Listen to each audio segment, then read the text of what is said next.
because I think No, we're you're getting right. into This is nice. love it because this is exactly how it comes out for us. This is the unique authenticity of it. As soon as we get into conversation with each other, all of a sudden, unique, interesting stuff is happening. So we might as well just Yeah, um let it go out, and exactly right. how it comes in, right? But You I know, guess since we should we as we're having re-wrap around what we were just talking about so that yeah, the because I because had this idea in mind as we were talking about this, which is, because I know you've wanted to share more of that and your experience with video games, Caleb. And I think you too, Andrew, have some uh, experience, some history with gaming. I'm not sure about you, Robin, but I think we can all agree that at some point we've kind of maybe binged or, um, you know, really liked with maybe addictive watching a behavior. yeah, and especially when it comes to enjoying consuming a video game or um, television or a series, which I don't think it's not all that too bad because we can say, oh shit, I'm never gonna do that again.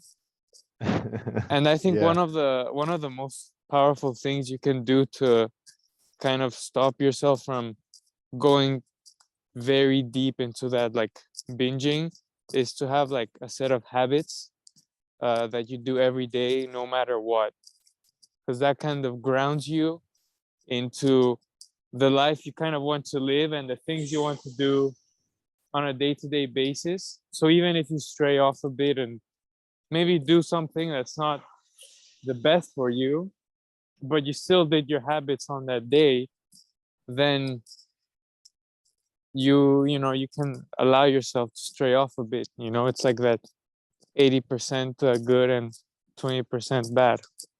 yeah, I'm spot That on, man. Go that ahead. habit also becomes like an indicator, like if you miss that habit, or if you're tempted to miss that habit, that part of you is ready to take the load off and engage in something, uh I guess, fun. uh like I know if I miss the meditation, I know that day can go anywhere now. Yeah. And this is a perfect sort of segue into what happened to me yesterday, and the day before that kind of built up to this. So I've been doing really good for like month and a half, 2 months since I started working with Angie. I've felt very motivated to take better care of myself and to do these practices. So I uh had I guess I'll give a little, pre-emphasis of what we're talking about. So I deal with a lot of addiction. I used to deal with a lot of depression. I've actually recently, seemingly, I think I've solved that, maybe completely, which that was related to a reversing cervical spine. Now that I'm getting chiropractic care and being conscious of doing practices that help fix that reversing curvature, I seem to get better cerebral spinal flow to my brain, and I don't deal with this depression the same way anymore, nor anxiety. But I still deal with a lot of addiction. So I have some pretty intense PTSD from my 4 years as a infantryman in the United States Marine Corps, and I had a very abusive squad leader for 3.5 years, mentally and emotionally. Mostly, he was just extremely manipulative, and it's left me with all sorts of bizarre issues. So yesterday, yeah, I've been doing really good for a month and a half, and yesterday I fell back into binging. I basically spent all day yesterday video gaming. Probably, I probably spent like 9-10 hours video Oh gaming. shit.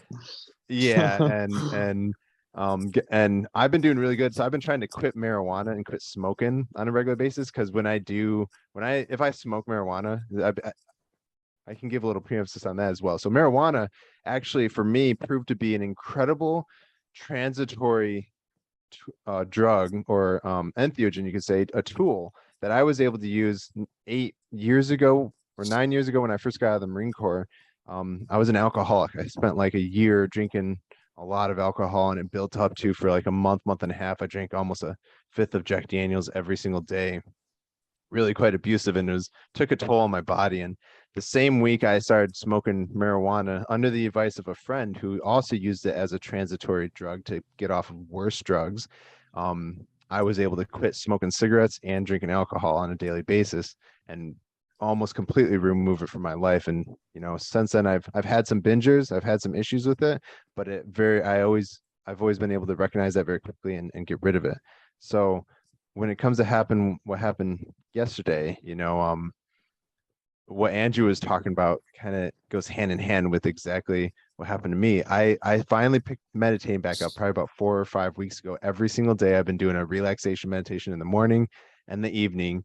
And then 2 days ago, I have this super old I Apple phone, right? And slowly app by app, apps have been stopping working. And so my YouTube stopped working. I couldn't do my guided relaxation meditation. So I was just like, oh, I'll just do it for myself. And so I attempted to do it for myself. It's not the same, doesn't give me the same place.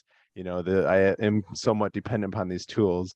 And that happened 2 days ago. And lo and behold, like you were saying, Andrew, this is what oftentimes happens to me. If I don't do my practices, yesterday I found I was just way more compulsive and way more drawn into these addictions that before that I seemed to have control over. I was doing really well, only playing like an hour to 2.5 hours max a day compared to what I did yesterday, which was basically all day game, with as little breaks as possible. And then I also fell into binge eating. So these are some of my issues, some of what I struggle with, some things will revolve around, and hopefully provide everybody with tools and tips that actually work, because I've been dealing with this for 7.5 years, and 7, 8 years ago, I decided I want to do something about it. And, it brings us to this point, and we've learned a tremendous amount. And you guys have been really helpful in helping me take this process a lot further the last year as well. I just want to thank you for that. Yeah, I mean, if you think about the idea of centering yourself with the morning meditation, it really, like, I have the image of, if you are not in the eye of the storm, then you are at the mercy of the storm of your emotions and your old tendencies. So that's kind of the image that comes to mind. So when you fail to center yourself, so it could be meditation, but it could also be like a morning breath work. It could be journaling, whatever. But it's really more like you succumb to your subconscious tendencies, I feel like. I That's really been my like the way you experience, put man. that. And I think one thing that's often sometimes neglected in this is that we tend to get a bit excited and we want to do too much too soon. And when we realize that, I fell into this old pattern again, then you're like, okay, you know what, I'm gonna start doing exercise and tackle my nutrition and sleep, and you try to do all these things at once, and then in the long run you just end up spiraling down back into your old tendencies. And I think it really comes down not because you like discipline necessarily, or you're doing something wrong, but I think it's more because of the methods and the systems with which you're applying these habits. I saw this from the book called Tiny Habits by BJ Fogg, I believe. And maybe I said the author's name wrong, but my point is that, it's starting out with these tiny habits, something as small as like a 5-minute meditation or a 10-minute walk, or having like a minimum amount of movement you do during the day, can be like minimum 20 minutes of constant movement, or a little movement session in the day. And it doesn't always have to be so strict, because we can always say like, yeah, I'm gonna meditate every single day, listen to the same audio. I think we also, as humans, crave that variety. So maybe your mindfulness practice or working in doesn't necessarily have to be meditation. Like Robin said, can also take in the form of journaling, or maybe some form of breath work, gratefulness journal, maybe Tai Chi or Qigong. And, you can cycle through those depending on what you need and how you feel. same with a workout. Doesn't always have to be hitting the gym and doing heavy weights or, you know, pushing yourself. It can just be a light 30-minute walk or 10-minute walk, which is something I struggled with, but now I'm trying to listen more to my body. Yeah, I mean, But yeah, that's it's really like the eternal question of yeah. being spontaneous versus being regimented in a way, Uh-huh. right? And I don't think there is a right answer, but I think one extreme or the other for a long time may be unproductive. Yep. But for me, I've definitely noticed trending towards the regimented, like very strict routines and things like that. And I could see how much tension it was building inside of me. And just another another image that came to mind when you said trying to implement all things at once doesn't work. The image I got was like when you try to climb a mountain, picture the slope. The steeper the slope, at some point you can only fall down. If it's like so steep that it's vertical, you can only fall down. Same with Yeah. like too many habits. At some point you will fall down. That's a really good one. Yeah. So it's really like slowly increase the like add habits one by one, like Cedric said. And like when you really think about it, nature wants to save energy, wants to preserve. And so every time you change a pattern, a routine, it takes a lot of energy. And so when you do too much at once, there would just be some kind of burnout or whatever. So to work with nature, you do like yeah, to the best of your ability, just do things gradually. Nature doesn't stagnate, but it doesn't like change. I don't think it changes like all at once. Like everything, it works in cycles. That's important too for self-compassion, because the addictions didn't form overnight. If they've been in there a long time, you gotta give yourself time to unwind them. I agree completely with how you guys have framed habit formation. I found that low and slow has worked a lot better. Like in the past, I used to make big proclamations to myself, like this is the last time I'm going to do this, or now I'm going to do this all the time, and that always creates a reaction. Yeah, and I want to add on. So I love thinking through esoteric wisdom that I've learned. Two of the things I want to bring out is the yin yang symbol and the deep, deep amount of wisdom that's within that symbol. So this has been my experience. When I get too yang, which I see as like being rigid and structured, which is a societal issue I think we're all dealing with. When I get too yang and rigid and structured on the things that I'm doing, because like what Cedric is saying, I think that we crave variety and diversity. We actually find in nature, in the gut, in thinking, in social complexes, in forests, the more diversity, almost always the healthier it is. And so I think the same can be said with our practices and stuff.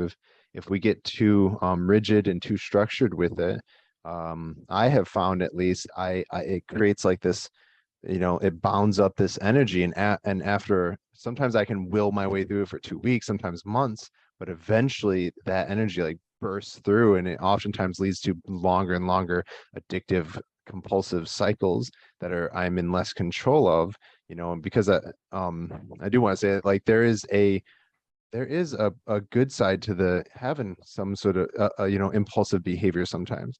Like, for instance, imagine you see somebody that, oh my god, I feel so drawn to this person. It's just an intuitive sense. If you're not impulsive enough, compulsive enough, and you're too rigid, you go, no, I have to get to work, screw talking to that person, and you'll never have that unique conversation. And if you allow some of that, if you free some of that, then you might get to step into some very unique, intuitively driven spaces. And this has been some of my practice. And then I also wanted to add in sort of polarity and polarization. This is another thing I expect, or I have experienced. When I get too rigid, too masculine with these things, it's what goes up must come down, is how I see it. This is rhythm that's happening in life. When I'm too rigid, too much yang, eventually the universe, my body, my being, forces a balance. And what ends up happening is I go massively, extremely to the other side and become extremely compulsive, extremely yin energy, and I don't want to go anywhere. I want to sit inside. I eat tons of food, which interestingly enough is a yin. Earth and water is all that is food. The fire in the air is the cooking process, is other, elements in life. And so I think this is some of what happens to me when I get too yang with my practices and too rigid, is eventually leads to a sort of a binge day, or sometimes weeks if I'm not careful about how I do these things. So my practice in recent years has been learning how to I also want to add this in: self-love, that self-compassion, so deeply important. If I don't foster a ton of that, when I get rigid and it causes a binge session and I get angry about it and I hate myself, it makes that last so much longer. Go, please. How would you, if you were with a friend who was going through an addiction and they were sharing with you that they had relapsed or had a bad day or a bad week, how would you approach them?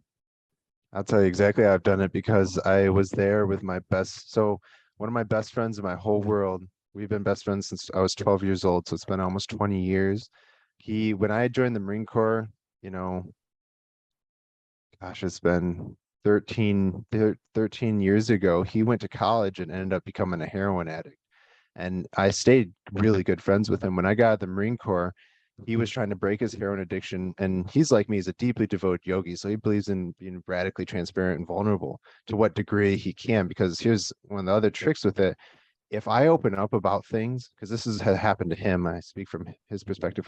If we open up about our vulnerabilities and our struggles, our addiction, especially, there's so much stigma around in this world, and you attack us over it, you judge us over it, you're probably not going to see us open up to you ever again, because that it's very painful to be judged so harshly over something that we don't feel like we have much control over, that we feel like is controlling us in many ways. It feels like this part of us that oftentimes we hate it, because the addicts are oftentimes seeing what it's doing to their life. They just don't feel in control of it. To some degree, they're even half the time out of their mind because they're using it to disassociate. So to double back to what you said, I had two experiences with my friend Andy, who, when I first found out that he was on heroin when I was in the Marine Corps,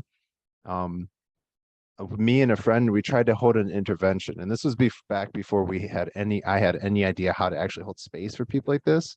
And I learned a lot from this intervention, because we just kind of like came at him without having any education on how to deal with someone who's an addict. And it was like, bro, we can tell, it's clear as day that you are addicted to something. You're dealing with something crazy. And he was on, I now know that he was on heroin at the time, but he was on heroin at this moment, which is another one of my tips is, if they're already on the drug, in that moment, it's going to be, especially drugs like heroin or meth or strong drugs, I think it's very difficult to have a conscious, healthy conversation with them in that moment. But you can help hold space for them. And in my experience with him, he's not willing to do it with people around, and so sitting with him and holding space with him, these are his words, by the way, because he's still one of my best friends. We have gone on this journey for the last 10 years where we just have opened up to each other about everything and all of our struggles. And he tells me that when we held that intervention with him, my other friend Luke, he didn't do it very well. He just expressed a lot of anger, which is okay, because you know what, anger sets boundaries. And at that time, that Andy was his roommate, and so he was setting a boundary because he didn't want this heroin addict being his roommate, because he was afraid that he might get in trouble, that the cops might break in his doors and take Andy's drugs and charge him too, and things like this. And so it's just, how do you express that anger? And that night I saw Luke did not express it in a very healthy way, and that's in retrospect. And Andy ended up, he fought with us, and we ended up, I was like, I don't think we should fight this man, because he seemed a little crazy out of his mind. He ran out into the hallway, sat on a stairwell, and I followed him out, because at that time, being a Marine, what I was going through and my unique life experiences, I have a lot of capacity to sit in very uncomfortable spaces and not freak out on people. And so I just went out there and just sat with him, and I held him in my arms, and he bawled his eyes out, and I cried with him. And and I had no clue what to say. But going through that experience, he told me many years later, 5 or 6 years later, we were moving people for living together, and we opened up to about a ton of stuff and talked to each other about a lot of things. And he told me later on, many years down the road, that even though that didn't change his behavior for years, he contemplated it several times. And the very act of us being willing to challenge him on that and try to, tell him that we think that this is not good for him and is unhealthy for him, even though it was extremely painful for him and us in the moment, he feels way down the road that planted a seed that has helped him tremendously to do something about it. And so I want to add that in. And then I guess I added in the other part about, what was your original question? Did I answer that with all that?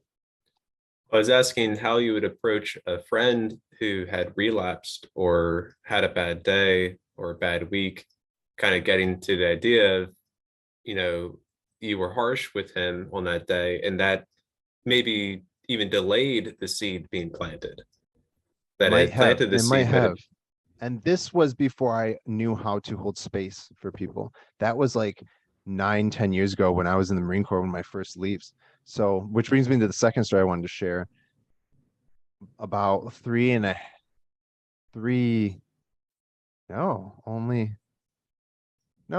ago. 3 years ago, because it's almost been 3 years since. Yeah, 3 years ago when the pandemic started, I was living with him. Actually, so this would have been 4 years ago. So I had been living with him for a year. So 4 years ago, a year before the pandemic started, I moved in with him into a small apartment. And literally the first night that I moved in with him, he helped me move in a bunch of my stuff. He relapsed and almost died. He OD'd in the morning, and I actually had to revive him in his bedroom. And I had no idea. Well, I had some idea. Okay, so it was kind of a bizarre story. So I had, and I'm sure some people would judge me over this because they would have called the police, or they would have. But here's the thing, to give a little preemptive why I chose to do what I did. If I called the police on my friend, he's already had 3 or 4 ODs. The last OD he had, when you call the ambulance to get help, they come, sure, and they come to help you. But if it's a drug overdose, the cops come in right behind them.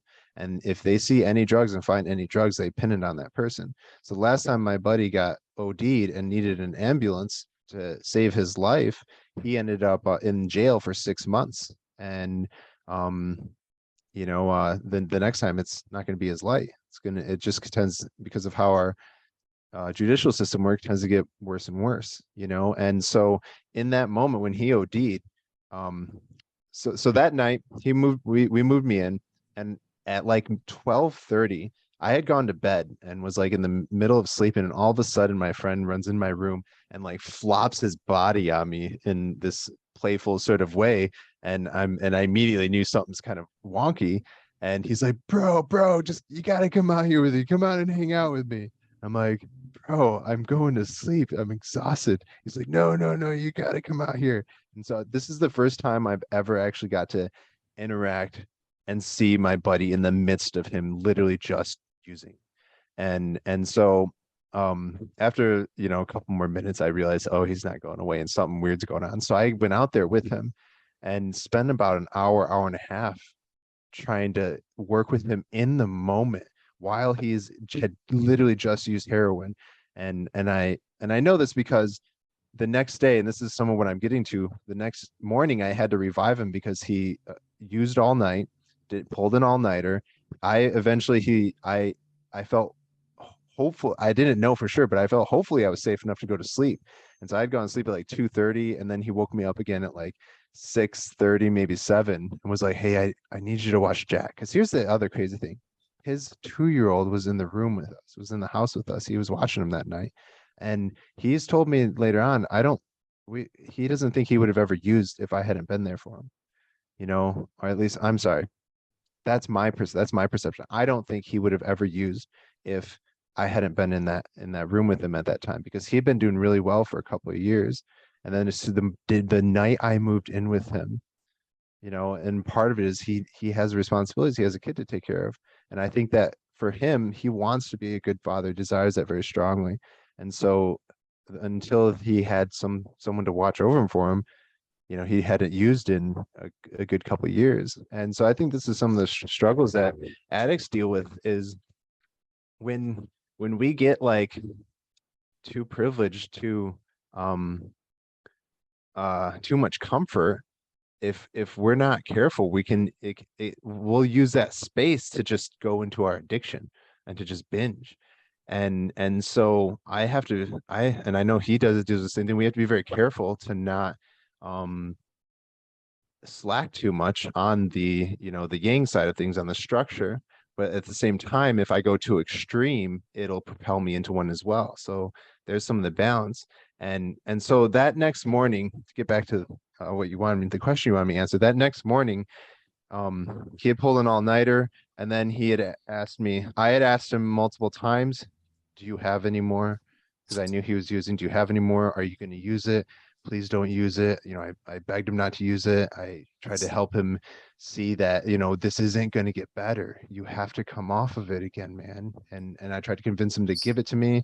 And he told me he had no more. He promised me he had no more. He said he had used it all. He told me he had gotten only enough to use one time. And part of me believed him, because, Andy, as I know him when he's sober, is a radically honest and vulnerable, an open human being, even though he's gotten punished many times, just as I have, for opening up about my struggles. People have punished me over it. They have judged me harshly and then cut me out of their life. And so when that happens, it tends to make you want to close down and not tell people anymore.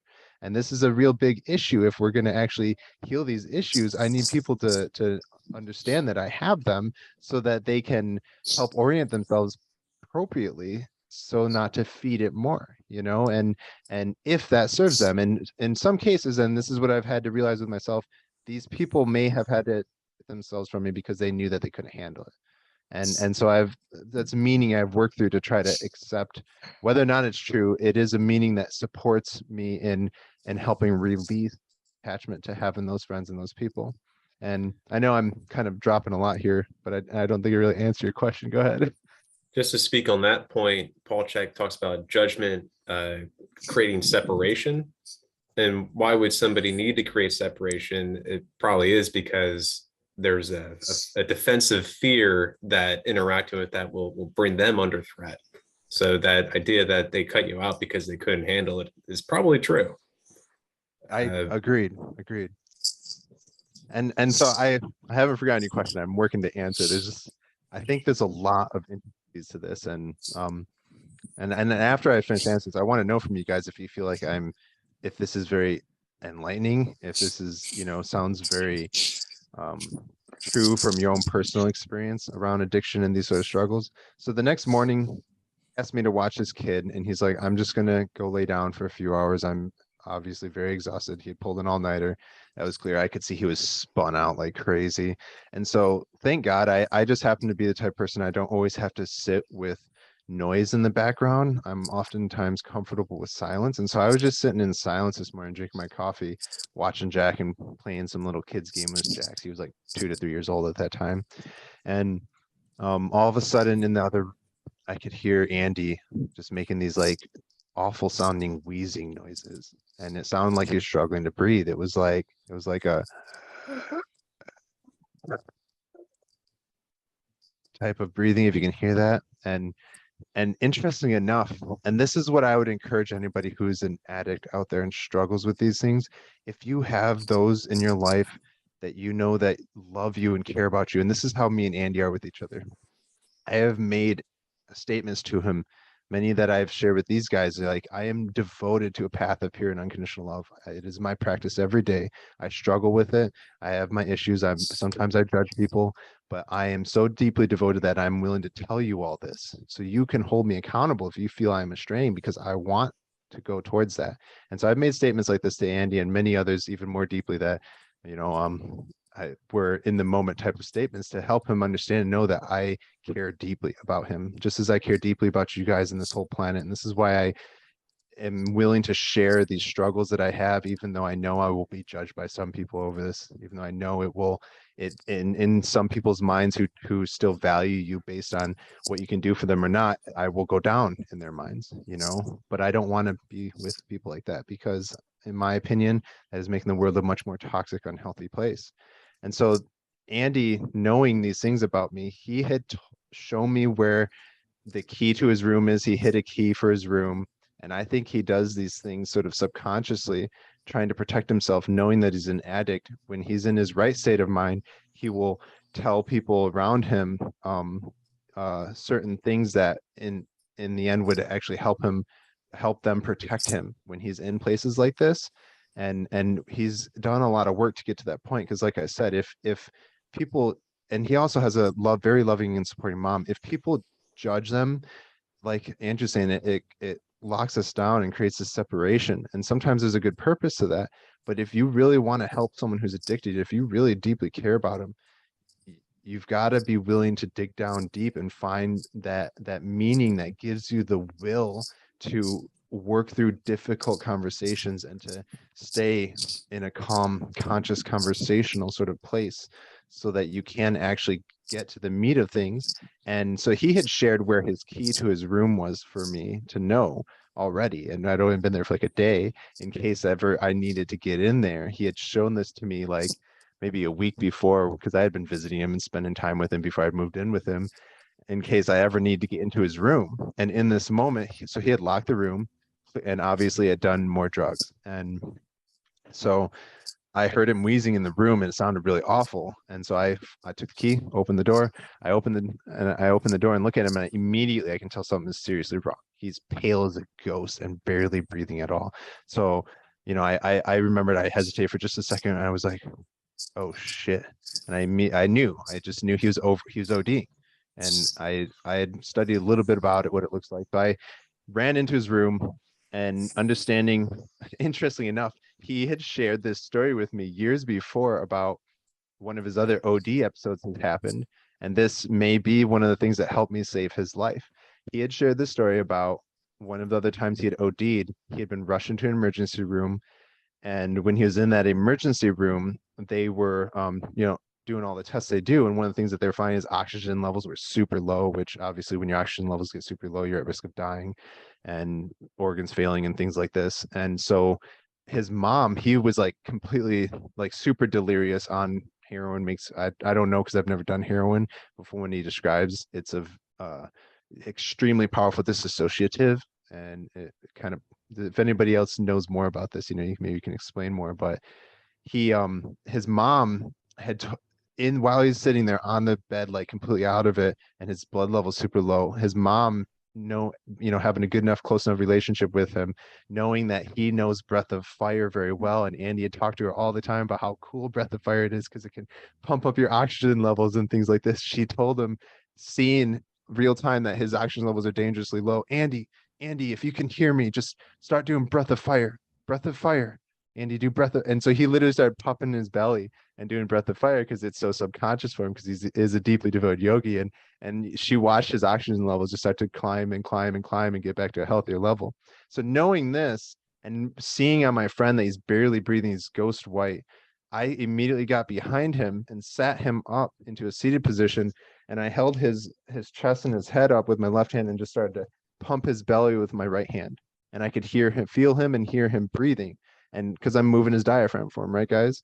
And so in this moment, I start speaking to my friend. I'm literally bawling my eyes out. This is one of the, I've gone through some crazy stuff in the Marine Corps, but I've never had to sit next to someone and be right next to someone who's dying.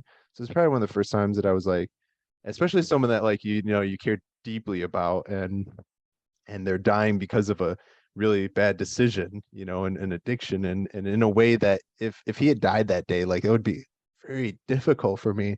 I the first day I move into my best friend, trying to get out of my dad's house and be responsible for myself, and my best friend kills himself with a drug overdose. Like, this is so much emotion going through me, and all I can think about was how much I loved my friend.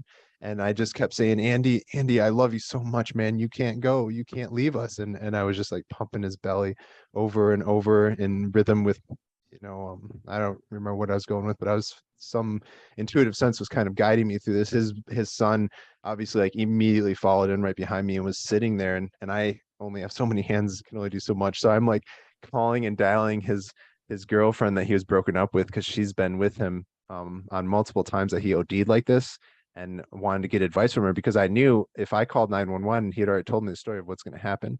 And I was terrified for myself as well in this moment, that if I call 911, get an emergency, doctors here, they'll come in, but the cops will come in right behind him. And if they find drugs, I'm going to be as implicit as he is. So I'm terrified of going to jail and feeling these sort of anxieties inside of me. And so I don't feel like I can call the police. I don't feel like I can call the 911. And I think this is important for the world to understand, that if you want these people to get help, if you truly want to heal them and help them, you can't be punishing them so freaking relentlessly that they will never reach out for help.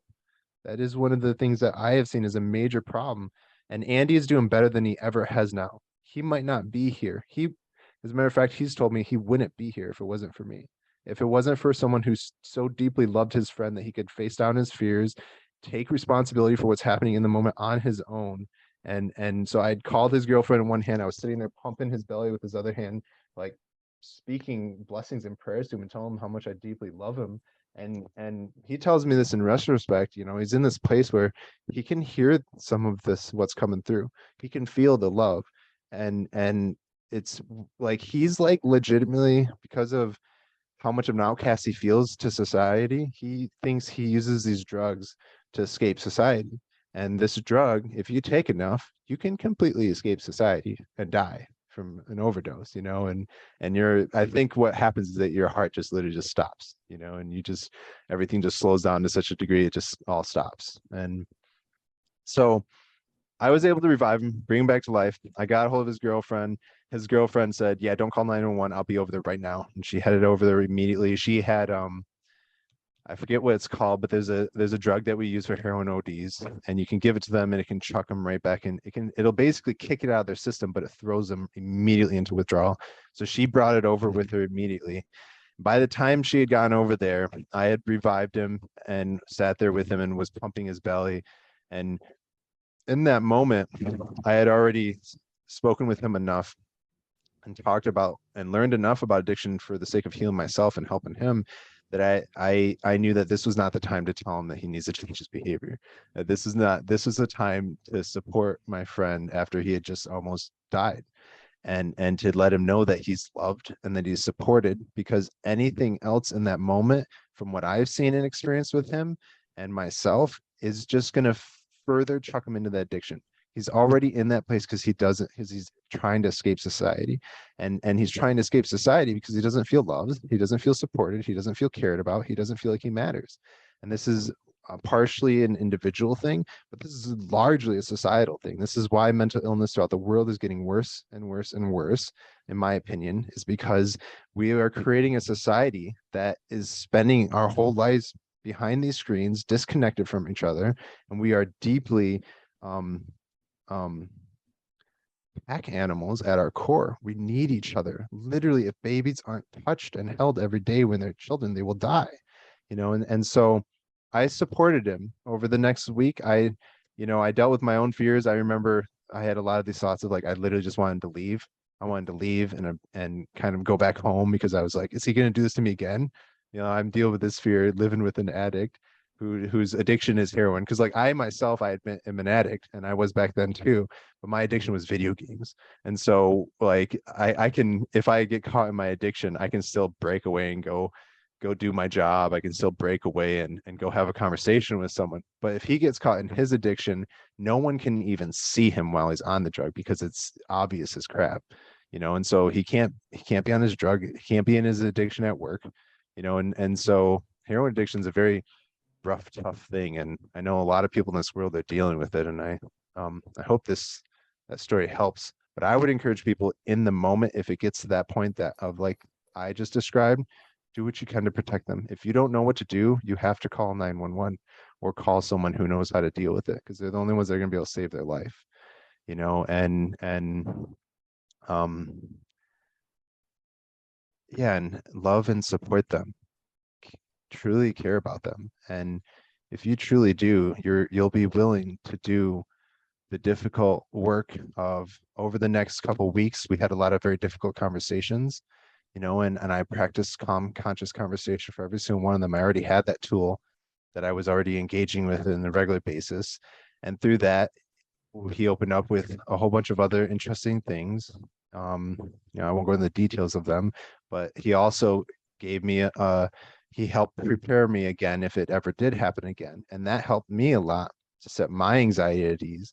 And that would have never happened if I had judged him, if I had put him into a box, if I had labeled him, and if I had ran away in fear or anger, and I've experienced tons of fear. I experienced tons of anger at him, angry because he did this the first night that I moved in with him. And I was hoping we were moving in together to better our lives, not destroy them, and so I had to face down these fears. I had to face down these angers. And I think the thing that helps me the most is this practice of pure and unconditional love. I have had experiences long before that happened using entheogens that have shown me how deeply and intimately we are all connected. And I've never forgotten that because it was such a powerful, transformative experience.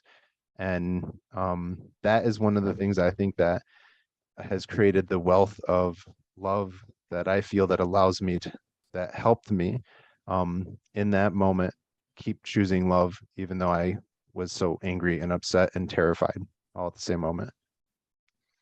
Did that answer your question to some degree? That wasn't what I was expecting when I asked the question, though. That's a I was powerful story, I was Caleb. expecting like the checklist. Please give me the 5 steps. 5 There steps is to no have checklist a for friend. this, I think. I completely forgot the crazy. question you asked, Andrew.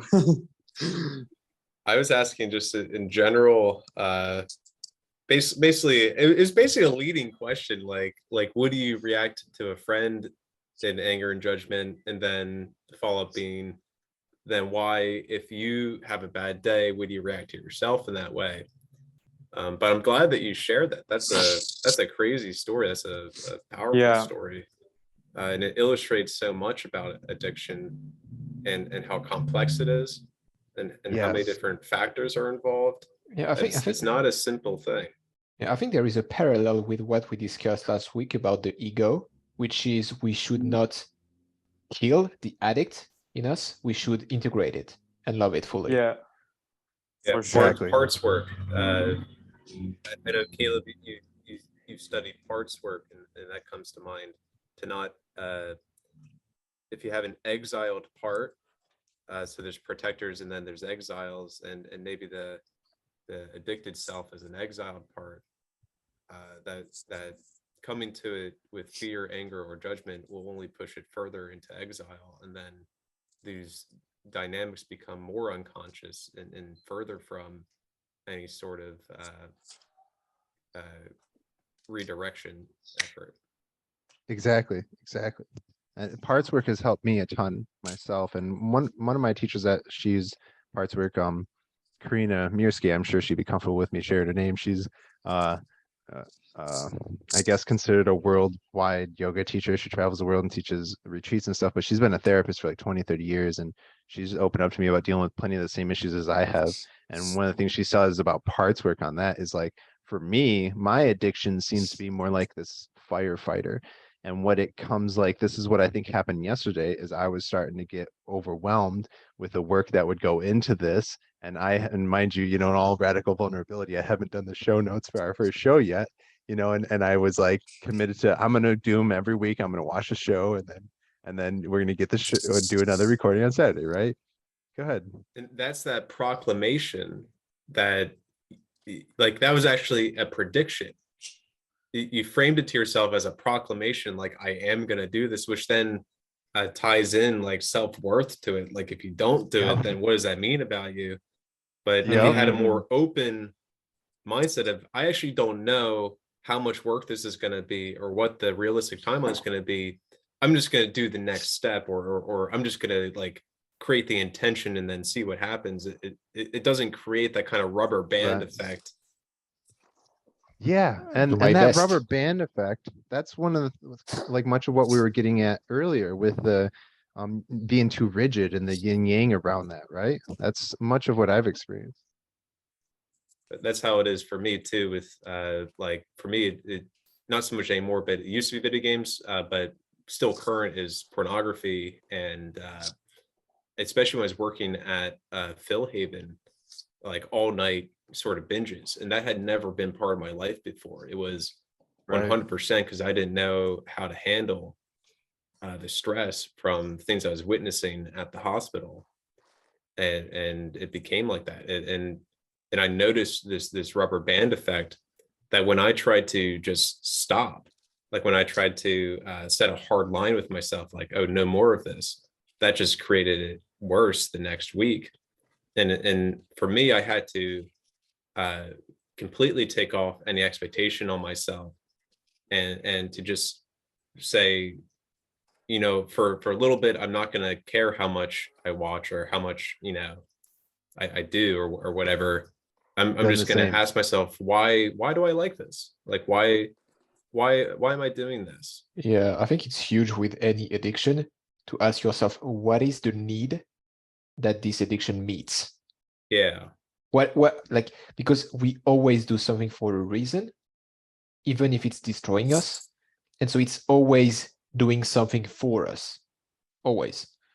And so this piece of awareness can really allow you to move forward, because then you're like, oh, and so something very, like a simple example would be like, when I smoke my cigarettes, it's my only time to breathe and be with myself. Oh, Yep. Yeah. right. And so, Yes. 100%. right. And so you're like, oh, so the need, the real need is for me to have to take the time to be with myself and breathe. Okay. Do I need like a toxic addictive compound to do that? No, no. Now I am aware that it has very addictive chemicals, and it's still a habit that I have to break. But now I understand the need that needs to be met inside of myself. And Yes, that which helps you kind of, respect the part of you that's using more, because it's trying to help you through life. Yes, It's doing its best to help you. yeah, it's the protection mechanism. You're trying to find, like, trying to find, like, to meet your needs in any way possible. Any way possible. And so somehow you found a way based on your history or your conditioning or whatever. You found a way, and that's now what you're using, but it's still coming from a place of, I want to take care of myself. I want to be protected. I want to feel love. I want to belong. Belonging is huge for like going to bars and drinking alcohol with the buddies, for example. Right?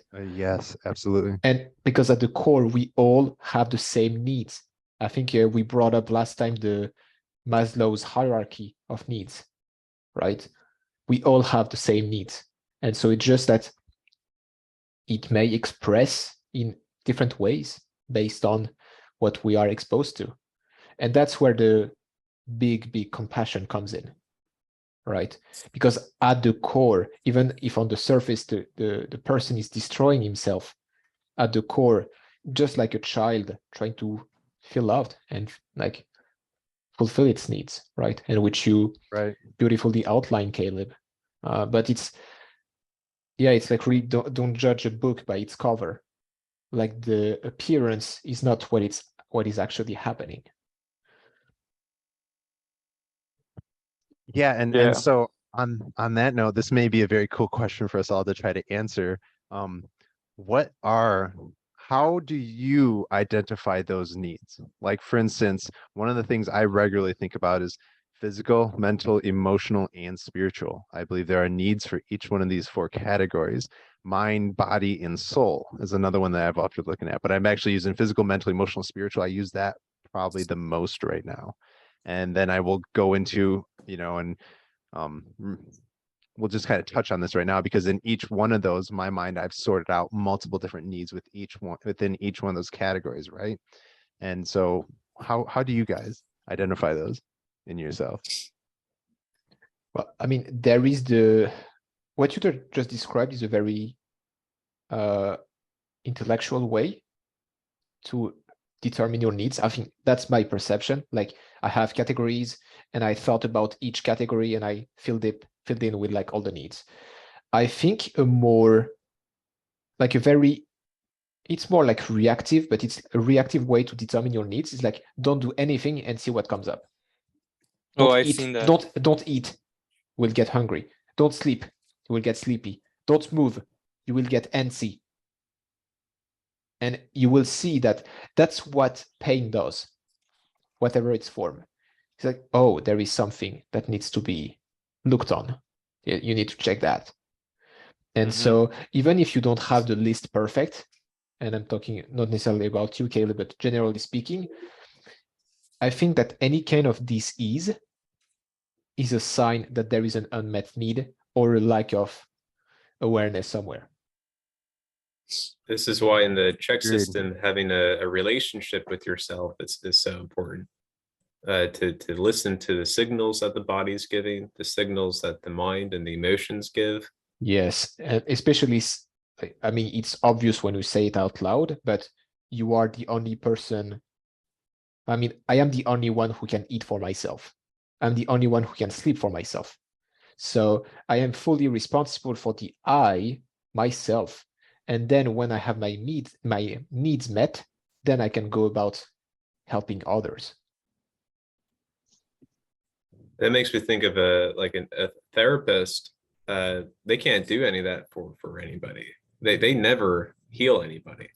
They are actually just a reflection that helps somebody see a little more accurately what they actually are doing, and to prompt some of that self-reflection, and to get somebody back in contact with their inner resources and their own tools, to then start to kind of restructure life and get back with things.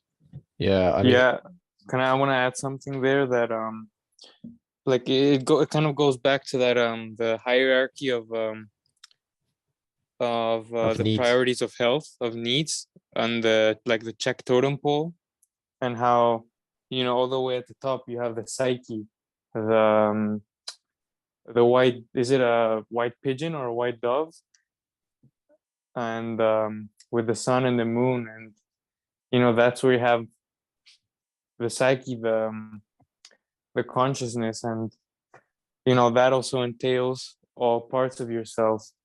That's why there's the darkness and the light. So both the ugly and the good side of yourself. And when it comes to these like parts works, also realizing, like, you know, these needs that you have of like eating, but you know, this part of us that also, you know, maybe enjoys watching porn and binging and consuming maybe certain substances. So it's about also finding ways to enjoy these things, but in a more healthy and conscious way. Yeah, that's not causing you so much harm, like you said with the example of the smoker. Yeah, I mean, don't let the behavior like dictate your state. It's more like understand the behavior and why you're doing it. That you may or may not want to keep doing it, but at least understand it, because otherwise it's a master and not a tool. Yeah. And also, like, even in these, because I think someone that's like I can say for as an example of myself, you know, I grew up playing, you know, a lot of video games and watching television and not being really active, to now, you know, having this need to always do some form of physical exertion, which is good, but it has also shown me that it can be destructive. So you go from that really passive side all the way to this active side, or you know, you go from one extreme to the other. And even in what's considered something that's healthy, like exercise, you can do too much, and it can start becoming destructive. Yeah, we all know it.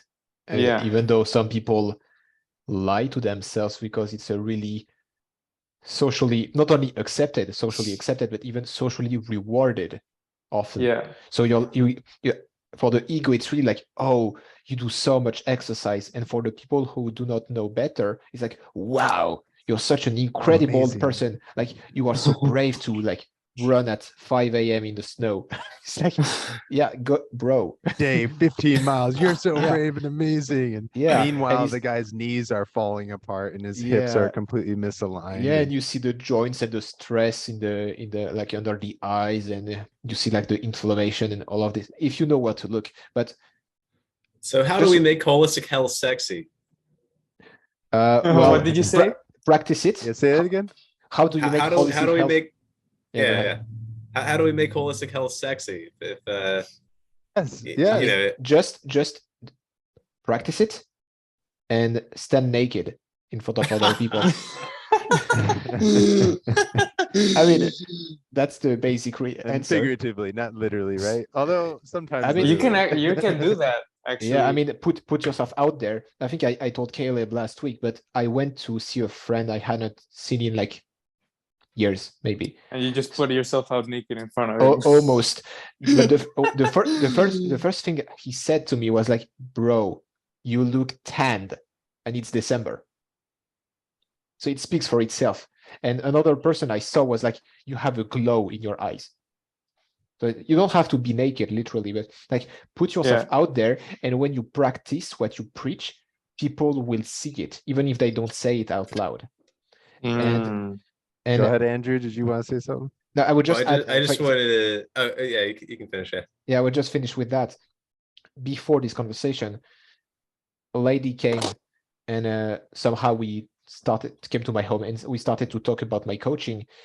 And when I started to explain holistic coaching, the more I explain it, or like holistic health, the more I explain it, the better I get at communicating. And she looked at me. She was like, "That makes sense."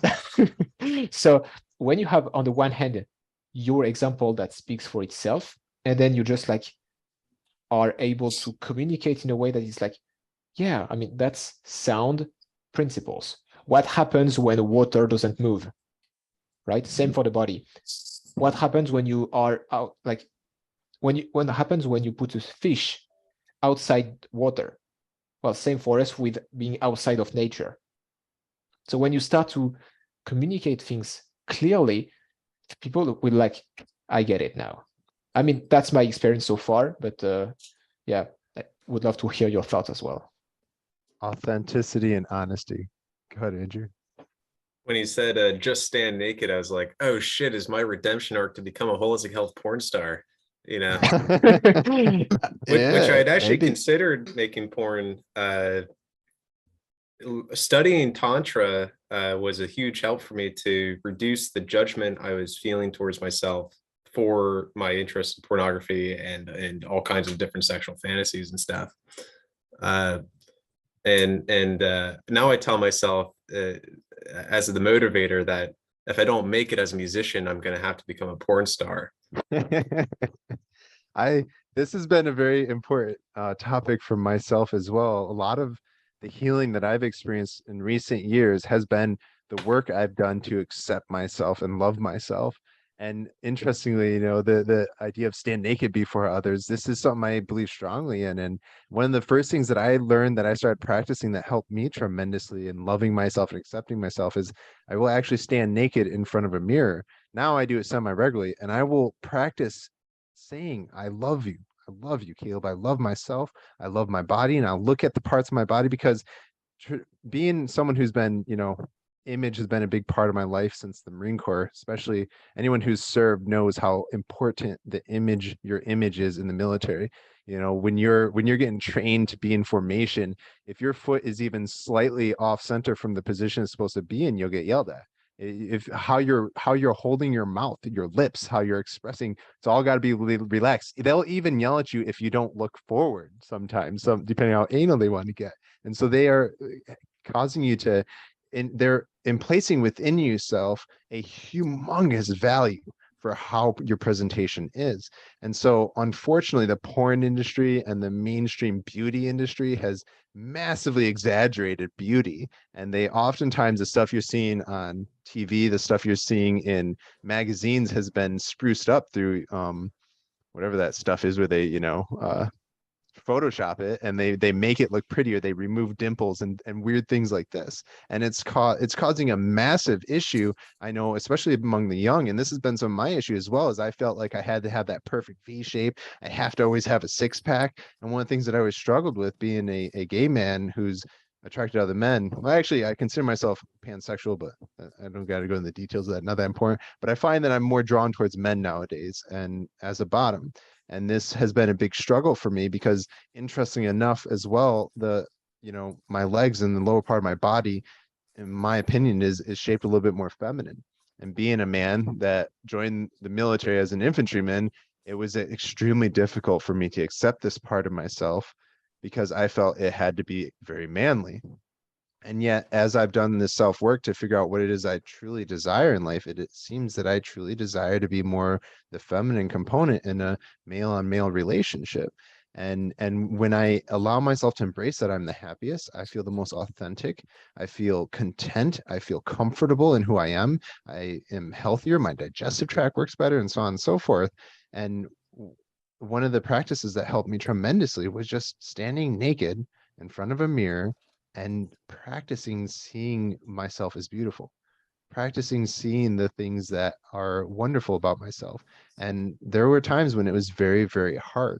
And all I could do was stand in front of a mirror and sometimes cry and feel miserable, but attempt to say, I love you, Caleb, no matter how, and this is literal authentic words that come out of myself. Is, no matter how hard it is, even if nobody ever loves you, Caleb, I freaking love you. I care about you. And I'm going to try my best to take care of you. And as if I'm speaking to another person, right? Because in many ways, you're a multidimensional being. Inside of you, what you think is you is oftentimes not really you. And if you do a lot of meditation and learn to kind of pull back and back into the position what the mystics call the seer, you'll start to experience that you're a multi-dimensional being. All the signals, that all of the things that are compelling you to do stuff inside of you, some of it's coming from the bacteria and the microbiome in your gut. Like literally think about this, when you're getting angry at someone, you might not have ate something in 2 hours, and there's literally millions of little guys in your gut dying, and they're screaming to your brain bloody murder. They're screaming, feed me, please feed me, and they're literally dying. And that is the signal that's going from your gut to your brain. And then there's also the heart intelligence, right? And all the other cells in our body are communicating. And the heart, many people believe, is receiving electromagnetic information from the beings around you and communicating that information to your brain. And so we're much more than I think what we think we are in many cases. Yeah, I was about to make 2 points and you made one, which is like one, we tend to be too identified because of the conditioning on the physical, mostly. And then another thing is like when we judge ourselves, which we all do, it's like based on what? Well, again, society standards, which are fake, as you said. And so it's like, oh, so what is actually true? What is actually true? And to me, and I'm sure at least one of you can relate, is like the more I study the human body, the more I'm just like speechless about it. That's been my experience too. And I'm like, there are times where I'm like beyond grateful for like, wow, just like, it's incredible. I don't remember if it was on the podcast I shared it or one of our unrecorded conversations, but it's like when you really break things down to the atom, like every atom came from the stars, and then somehow through gravity, atoms came together to form molecules and then became celestial bodies, so planets, moons, and somehow on Earth, life emerged, and now here we are. And we have the conscious awareness of it. It's like have fun calculating the probability of this happening. It's like, It's bro, amazing. Yeah. One of the mysteries. And this is, I mean, it's really how I try to pattern interrupt people who are too skeptical because they are very, very analytical. We all know these people. I was one of them. It's like, hey, bro, haven't you seen the magic? Like, explain this to me. And I find, at least for me, the awareness of these things makes life way more magical and way more pleasant to experience. And I forget where I was going with this, but I will stop there. Yeah, joy. I want to rewind one step. You talked about the society's expectations and how you kind of just absorb these values, and then that creates a distorted self-image. But it brought to mind that I actually grew up basically in two societies. That I grew up, you know, in a public school with, you know, standard American culture.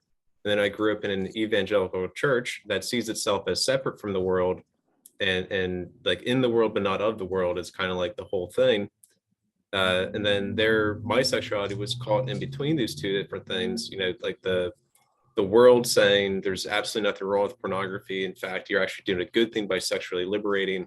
And then my church saying like, you know, this is sin, this is evil, this will only lead to destruction. And then me, you know, not really, you know, knowing what to think about all that. And then finding Tantra, which came to me as an outside belief system. So something that I didn't have any previous connection with, you know, no you know, good feelings or bad feelings towards it. And then being able to have a system that has tradition behind it, that has many generations of functional people behind it, talking about sexual energy, not in a bad way, but as something that is beautiful, can be harnessed for good things, that is understandable that human creatures desire it, but then also giving concrete practices to keep it from becoming a destructive thing. So I just wanted to bring up the point that, yeah, we definitely absorb what society is telling us in ways that we don't understand, but also there's more than one society, and sometimes there's conflicting messages there, and sometimes finding another belief system can create a mirror to then see what you like about what you inherited and what you don't like about what you inherited, and then to be able to make a conscious decision about how to be in that respect. Yeah, it's huge. Right. I can't imagine how conflicting it must have been with these two sometimes opposing beliefs. But one thing that you mentioned is like it takes courage to look into another belief system. And when you are really programmed and conditioned by one, sometimes you just can't see beyond it. Like Caleb with the story of the Jehovah's Witness, right? It's like, no, at some point it's like you're too deep into it. And unless you have like a mystical experience or like a breakthrough, it's like you're stuck. But yeah, what you've described, Andrew, is like you described open-mindedness. Really, you looked up something else and you were like, oh, that works for me. Right. Yeah, and right. it's not even saying that Tantra is better than Christianity or better than American society. It's just, for me, that was like a key to another state of being. But for somebody else, it might be a different belief system. Like for somebody who, yeah, like some people like come to Christianity later in life. Like it's hard to say what is going to connect with somebody and be what they need to feel whole and to move forward in life. And I think it also depends on what that person is going through during that period of time, and maybe what they need. And simply that religion or that practice is, you know, kind of a reflection of what might heal what's going inside of them. Yeah, Yeah, and, and I think you're kind of getting into this idea that, you know, we're souls on a grand journey, and so many of us have, you know, seemingly, and this is what I believe, we've signed up for some interesting experiences in our life, and so sometimes this has been my experience of like not understanding why it is that I grew up in a gay bashing school. Like our language is all oriented around gay bashing language. And then I joined the Marine Corps, which was extremely gay bashing. Like I can't tell you how many times I've heard phrases like, I don't want no faggot watching my ass instead of my back and stuff like this. And interesting enough, I also, because I was such an odd character, I had basically no relationships and no intimate sexual relationships until I was like 25 years old. And so I kind of had a unique position where I was like, my entire culture scape, you know, had all this these beliefs that, you know, gays were bad and you know, gays are evil and things like this, and I didn't even grow up with any sort of a Christian upbringing or religious upbringing almost at all. My mom basically just taught us the golden rule and left all the rest free and open for us to decide. And then as I've worked to, you know, discover what it is that I feel most drawn towards, and what is that fills me up and leaves me feeling like the most whole, authentic being I can be, which is, that's what I desire more than anything, is to truly self-realize into the greatest expression of me that I can possibly be. And for me, you, and everyone and everything. And I often say it in that order as well, which I came up with that like 3 or 4 years ago. And then to discover Paul's I, we all mindset is really, really quite an amazing thing. And where was I going with that? Yeah. So I think sexuality and understanding ourselves and our intimate desires, these are those needs, right? This is one of the things around the physical needs. We all have a physical need of intimacy of some sort. I know that there are people out there that they don't practice having sex. Some of them, they can't have sex anymore. But one of my teachers in Conversations with God, Neil Don Walsh, puts it, he actually addresses that when in some of his questions towards God, and is brought back that this idea that this sexual energy, and this is why I think it's so important, the sexual energy itself, Tantra talks about this, is, many people believe, the energy of the union of the universe, of what is constantly drawing us all back together.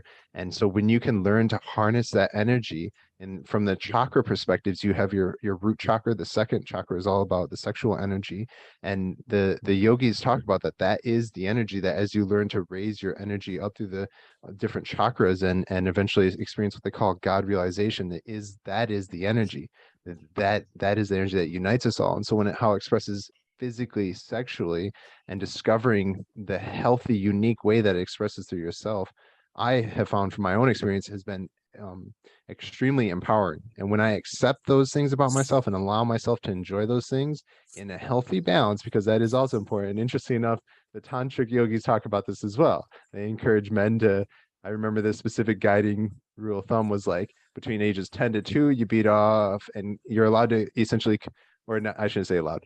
They encourage you to only come once every 2 to 3 days, and then between ages 20 to 30, every 3 to 4 days, and 30 to 40 every 4 to 5 days, and so on and so forth. It extends every 10 years.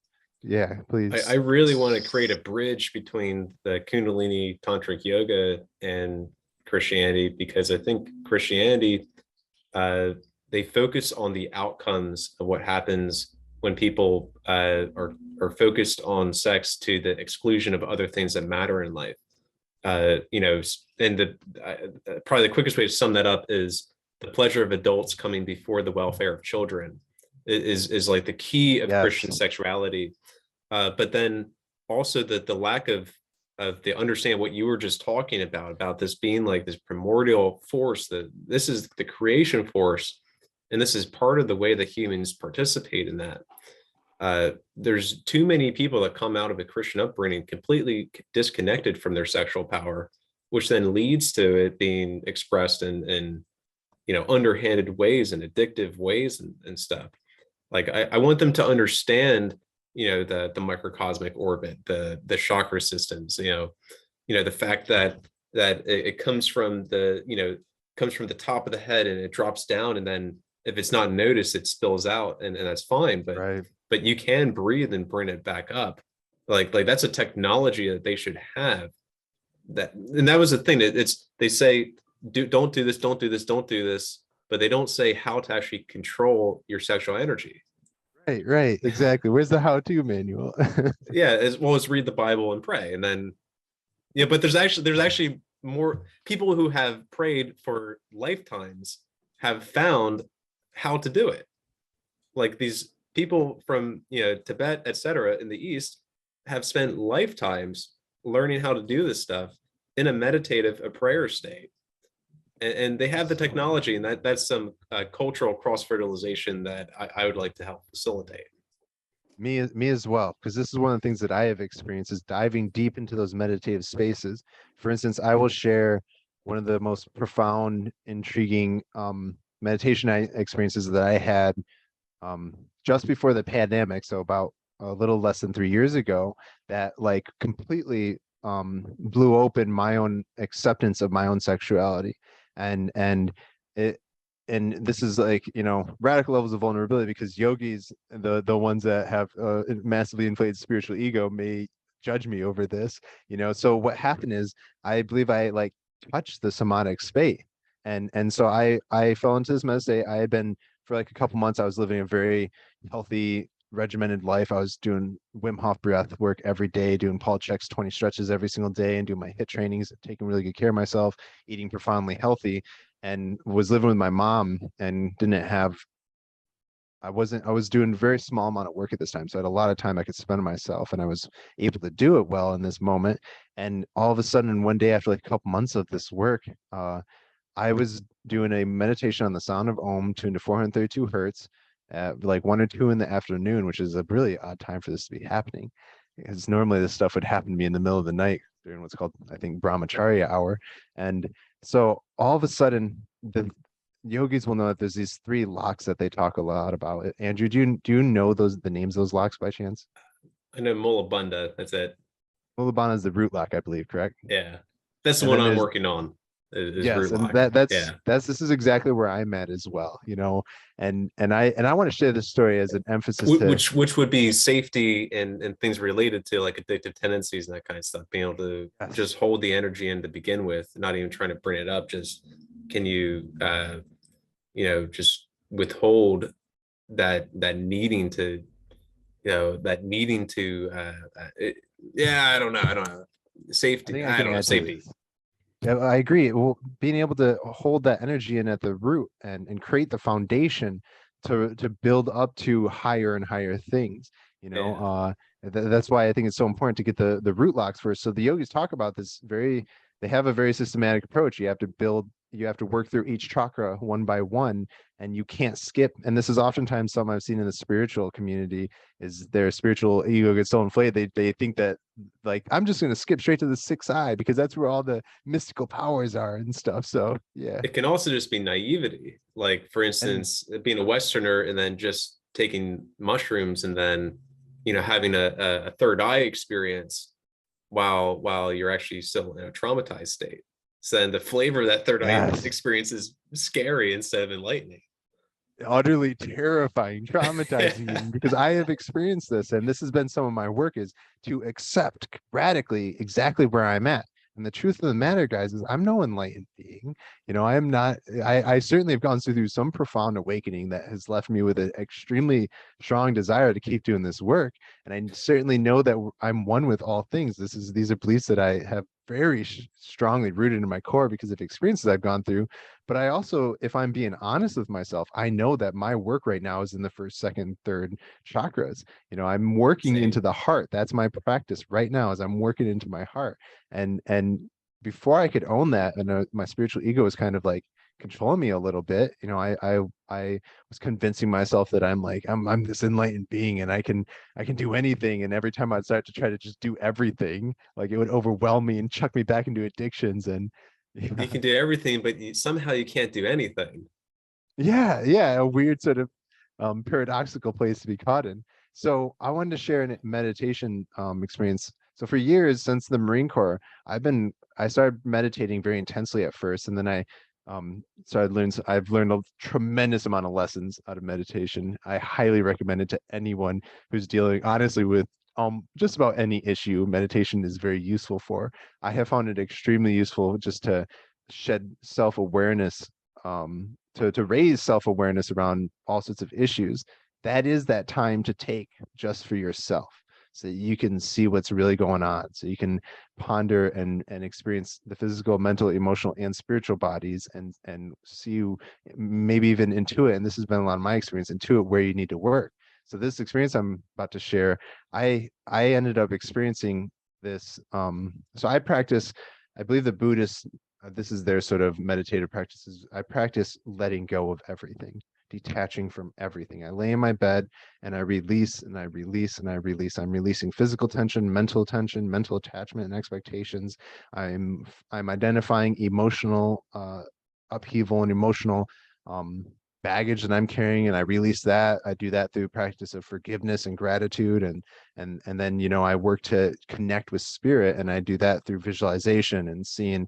I do that through visualizing very powerful entheogenic experiences I've had, as well as focusing my attention on what I consider to be really profound spiritual teachers that have a lot of deep meaning to me, and those that seems to help connect me with spirit. And I encourage everybody to, you know, follow your heart in these things. There's a million ways to meditate, just like there's a million ways to skin a cat. There's a million ways to be, and learning what way is most authentic and honest and healthy for you, I think, is what's going to enhance your life the most. And so in this experience, I ended up having all three of these locks that I had been studying about intellectually for many years lock up on their own. I felt all this energy start to build in my spine, starting at the root and rise up through my head into my head. And this is what they call a kundalini rising, when you're able to get those energy centers to balance and harmonize and start to work together, and you can feel all this energy rise up. And oftentimes people will have mystical experiences of all sorts through this, and I had one of some sort, which is very interesting and also, you know, very vulnerable for me to share, because it shows you guys exactly where I was 3 years ago, and it showed me. And because I've had such a value of such strong honesty, I was able to admit with myself, okay, this is where Caleb's consciousness is at. And I was able to kind of pull back and stop trying to force other things to happen that was clear to me I wasn't ready for, you know, and so I can actually have a healthy experience. And this has helped me a ton to relax my addictions, and many of the issues that I've been having is just being honest of where I'm at and working from that place, rather than trying to jump to some place that I'm obviously not at yet.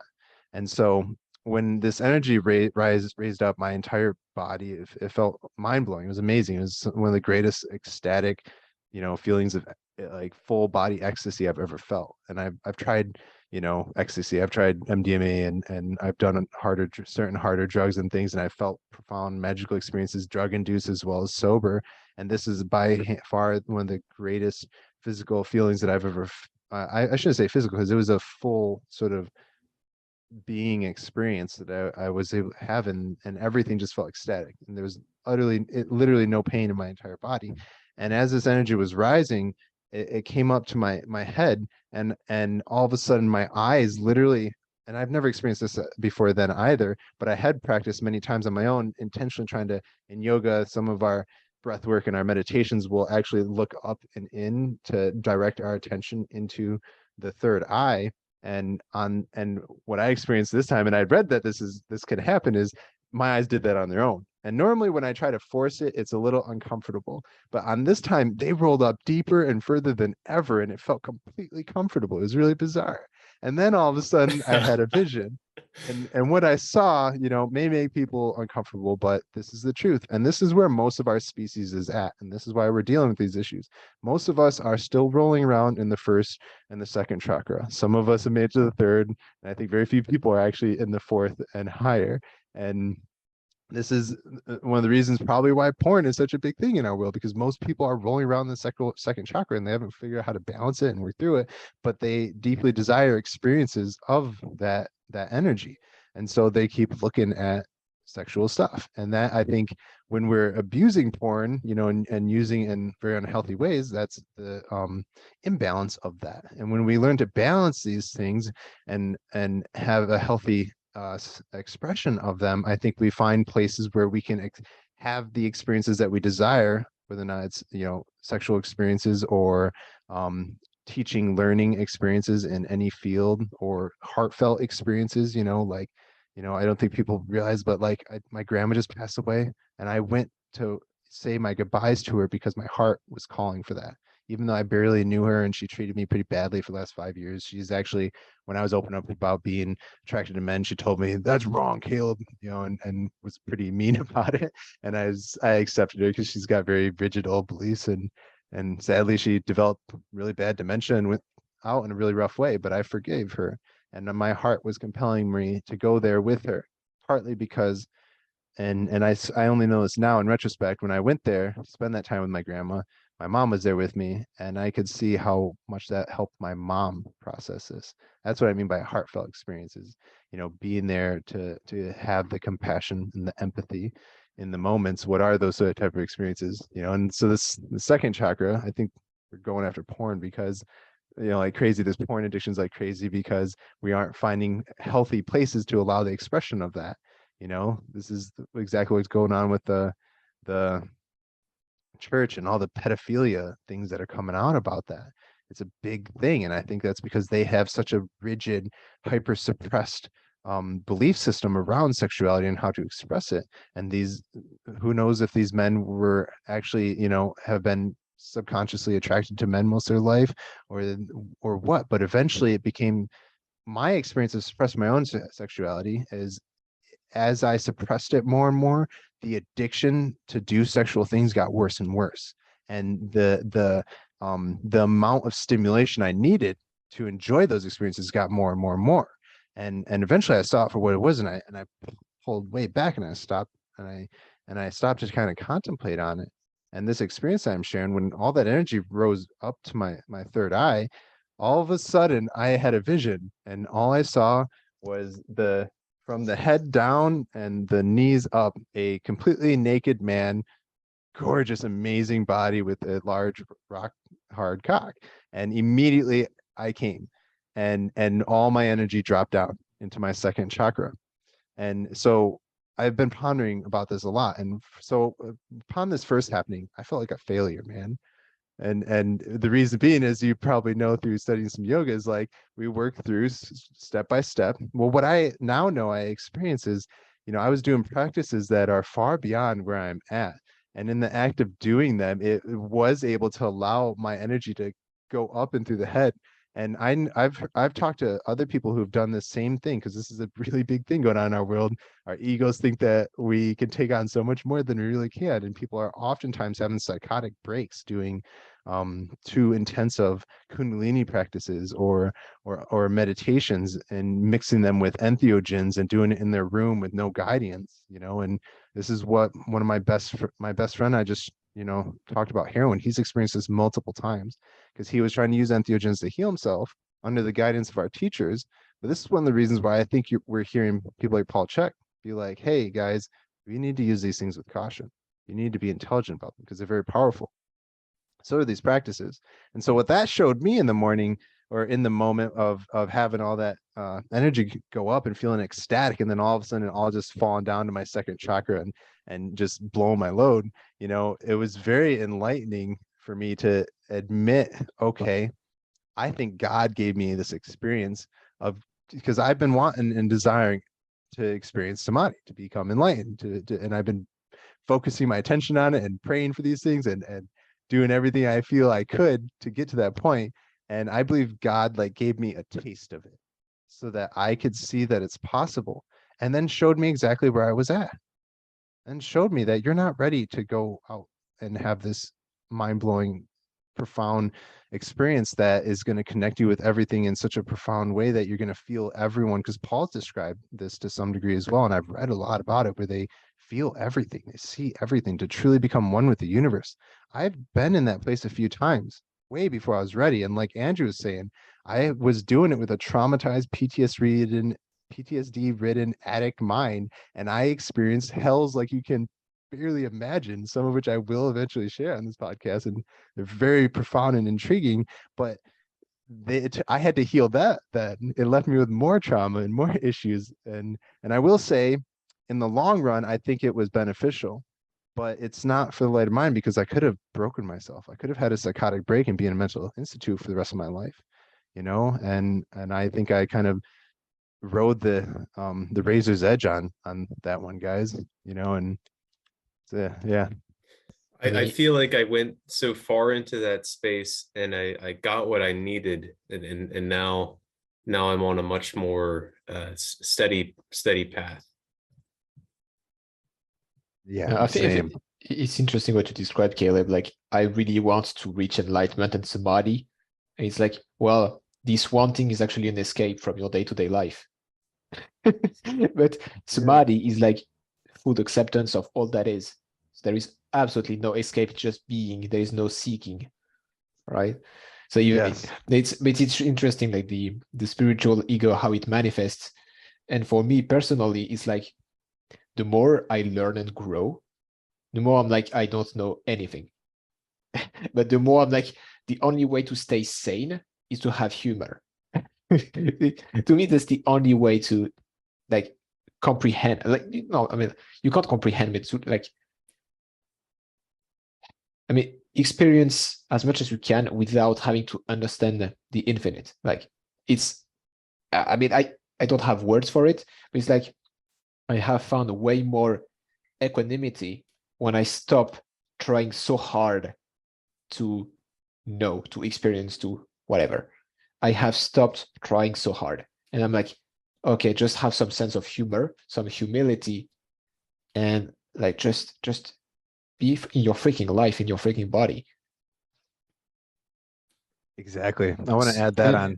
you know, I especially just this- want to add Go ahead. something quickly, and I think you know, Paul Check really embodies this really well because you know he giggles, and I've gotten stories from you know some Czechies that have met him, and they told me that he's super funny and super lighthearted, and he laughs and makes jokes, and it also kind of reminds me. I don't know if I think some of you have seen Naruto, um, but some of the senseis are like you know you meet them and you know they're supposed to be these like legendary senseis, and they you Ninjas. know yeah Well, ninjas, but then they're just you know they're just making jokes and you know arriving late and on their own world and you know doing stupid stuff and laughing and making jokes, they have a very and you know playful spirit. yeah they act almost like children, and then you know these grand masters that are supposed to be the expert in that field, but they act like children, and you know it's that you know they have all this wisdom and knowledge, but you know they take things really light and really not so seriously, and I Yeah. think that's really important because you Yeah. can you know I mean, Me too. Me being too. serious was really my persona. I played for many, many years. And of course, I have compassion now looking back, but I'm like, when you're serious, you miss out on so much, just so much. It's like, mm-hmm. I am serious because I know what's up. Yeah. No, you don't. It's like, yeah. And I think really well, first of all, it's really the greatest antidote against anything, laughter. Like Yep. you're stressed, just laugh. Yes. It won't matter when you are old and you look back at your younger self and you're like, ha ha ha, stupid you worrying about stupid things.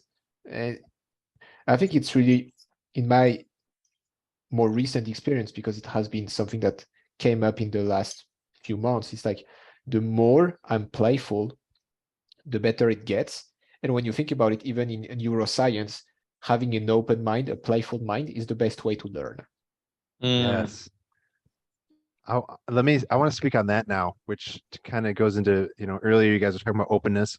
One of my teachers, I think this is a very important concept for people to understand when it comes to learning and retaining information taken. There's this Goldilocks zone. So imagine it's like this, and this is beyond this is naivety. You're naively open to things.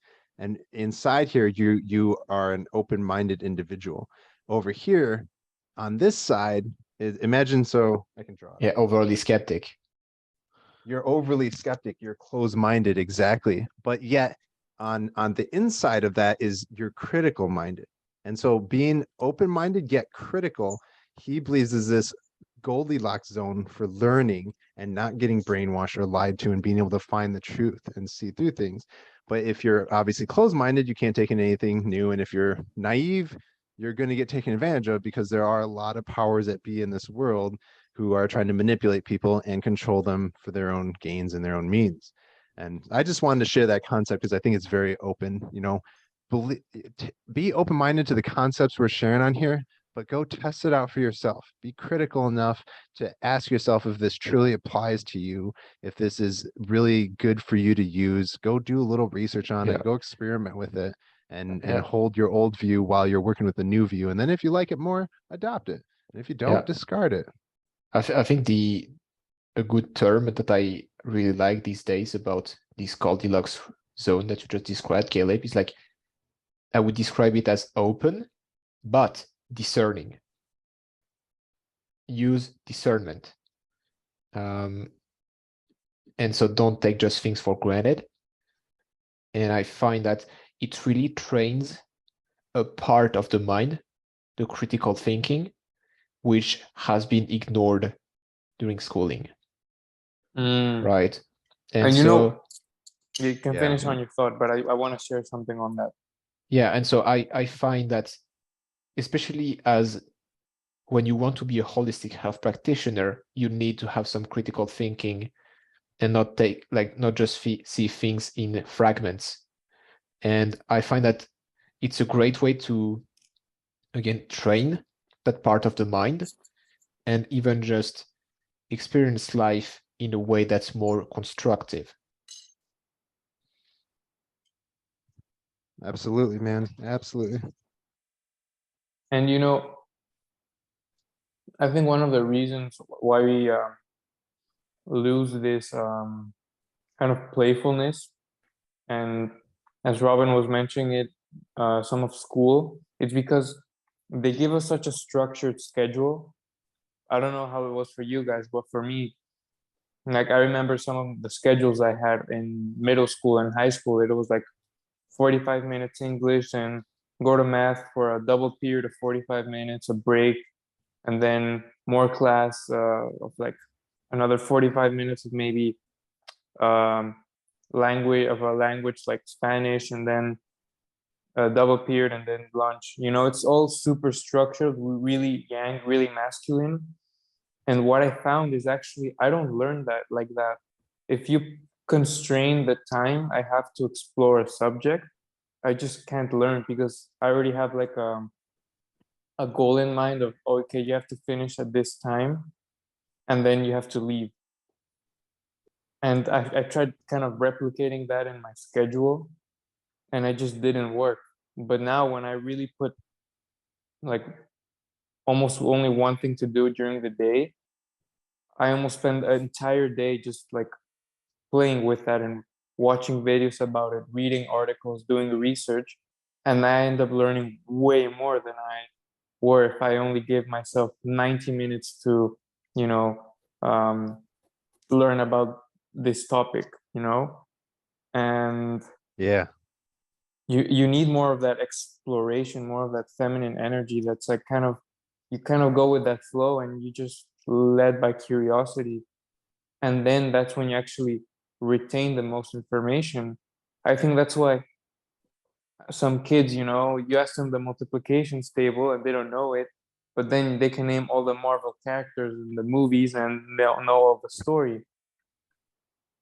100%. Because it's so much more stimulating to them than this Mhm. analytical, intellectual, board-driven, memorize this set of data and regurgitate it through a multiple choice And question. they never teach, like, I mean, in my experience, never teach why you would learn that. Because I think As to well. some Yes. extent they don't know themselves. It's like because it's the curriculum. But Mhm. when it's like what Cedric described, which is like self-directed learning, it really comes from within. And so you have the purpose from the get-go. Yes, this is the yogic principles within Patanjali's yoga system. He has the yamas and niyamas. The yamas actually contain this within it. The yamas are purity, contentment, self-study, self-discipline, and surrender. Self-study and self-discipline being two things I meditate a lot on these, and that is one of the, I think, some of the really important stuff that comes out of there. If you want to learn to become the extraordinary human being that you are and you're meant to be. You're meant to be as extraordinary as you want to be, as beautiful and amazing as you want to be. And you will become exactly what it is you want to be. And I'm talking about everything that's going on in here, even the subconscious. And that's why it's so important to take time to kind of worm through what thoughts are really going on inside your mind. There's like 60,000 of them or more going on a day. You're probably really only conscious of like 200 to 1,000 of those, in my opinion, and so there's a lot going on behind there that is compelling you to become something that you maybe don't want to be. That might actually be thought of your parents or of the culture that you don't really want to be a part of. And our mainstream intellectual system, they are teaching to like 2 to 5% of people learn in the intellectual, analytical, board driven, here's a math problem, here's bits and pieces to it, now solve this. That's like 2 to 5%.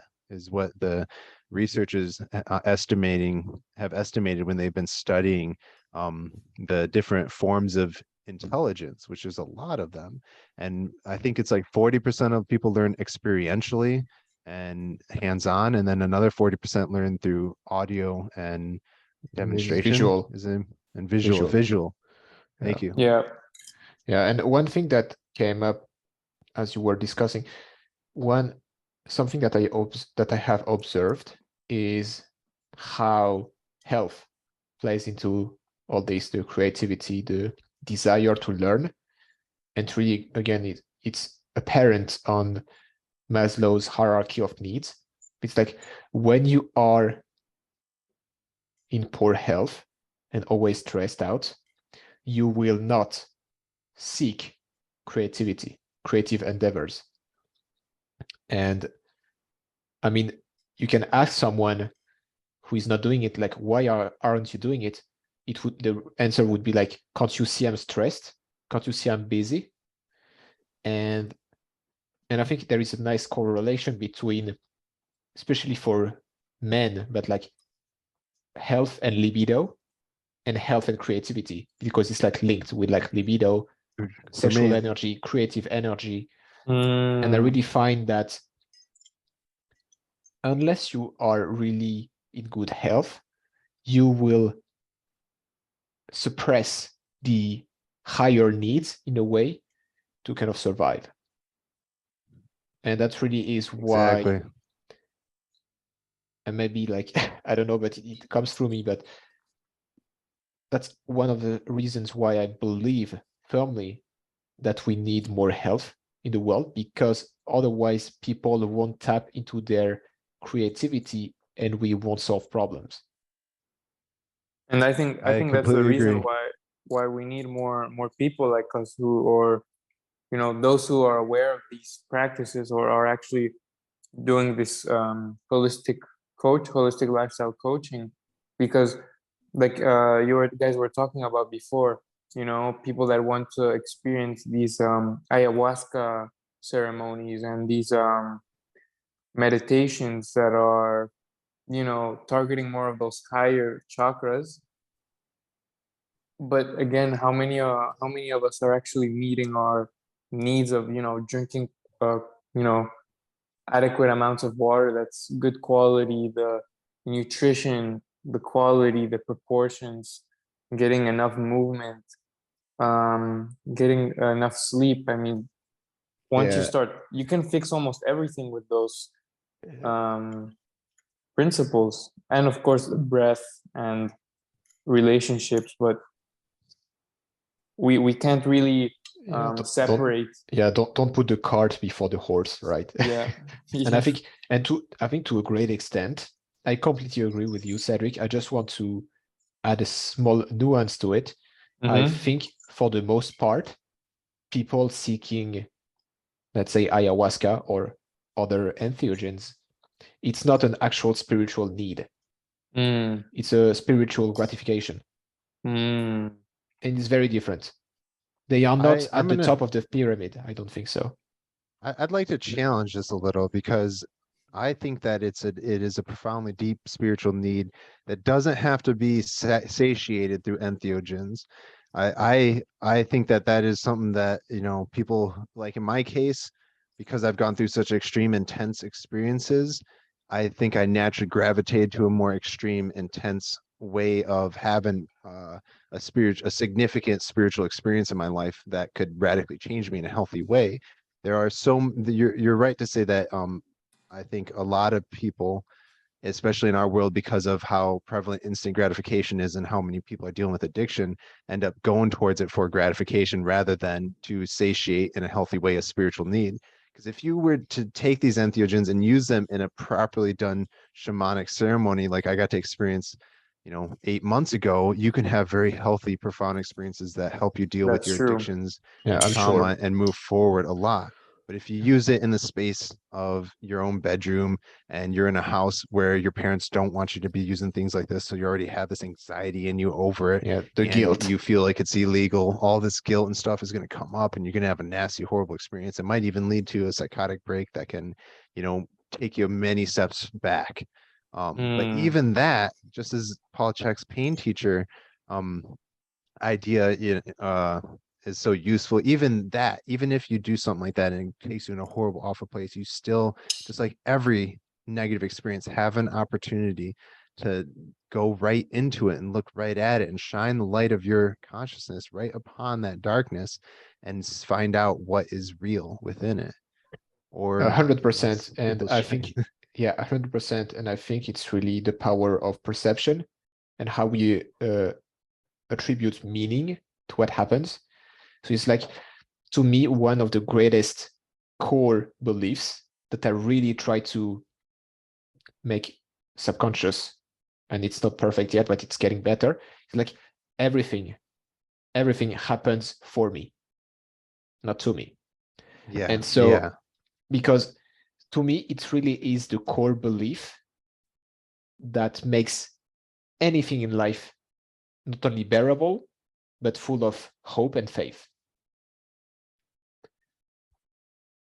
So even any difficulty, it's like, why is it happening for me? And just the fact that you try to see it through that lens, even on an intellectual basis, it will already be like some kind of alchemy, some magic, just by the fact Yeah, that you try yeah. to see it through a different lens. Yeah, because as people who study the Bible says, "Ask and ye shall receive." And so I always will go back to the Hermetic principles. I think they're very profound and important. Mentalism being one of the first ones, the all is the mind, and vibration and frequency being another one of these principles. When we utter a word in vibration, energy out into the universe, believe it or not, the universe is listening. It is a conscious entity, is what I am 100% convinced of, and it is responding, through cause and effect to every instruction that you're given it. Ask and ye shall receive, and the law of attraction, visualization, affirmations, they're all shown to have effects and work for this exact reason, that we are creating our experience individually and collectively. And yeah. How do you guys feel about keeping this around the 2 hour mark? Where are we at right now? That's about 2 hours, I think. Yeah, I agree. Yeah, that seems I like a good agree. one. You guys want to, would you guys like to wrap this up with, and can we share a few tools, like things that people can apply to their life right now Here is if a they're wrench. dealing with if they're dealing with addiction or struggling to build new habits and behaviors, because that's been a lot of our conversation today. So any Yeah, quick tips and tricks and tools, I please. think we should all share one thing Yeah. we would do. So Okay. we can start with Andrew. Yeah, we'll all share one. That sounds great. If somebody's dealing with judgment, or if they have to say work through their job with like difficult people, or if they're in like a care environment, a mantra that I find helpful is to think for peace for all beings in all realms, or just peace for this person who's in front of me. And anytime, because I work in care environments, and anytime I feel a reaction come up or judgment come up in me, I just say peace for this person. And then that helps me reset my intention and get back into a space where I can actually be of service to that person. So peace for all beings in all realms kind of covers all the bases. You don't have to define who it is, and then boom.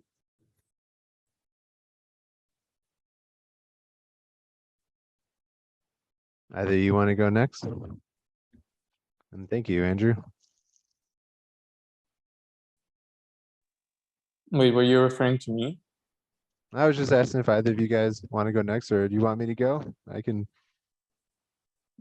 Yeah, you can go, Caleb. You can go. All right. Well, I want to add in to say, affirmation is a very powerful tool. I've used a lot of them over the years to help change my mindset. Like I was sharing, being in the Marine Corps and stuff, I've had a lot of terribly negative beliefs, and through meditating, a lot of that crap is coming up, and I'll sit in meditation, all of a sudden this really dark negative thought will come out, and I was, oh, I'm producing that. There's a place to work. And so that'll be the tool that I share. It has to do with affirmations as well.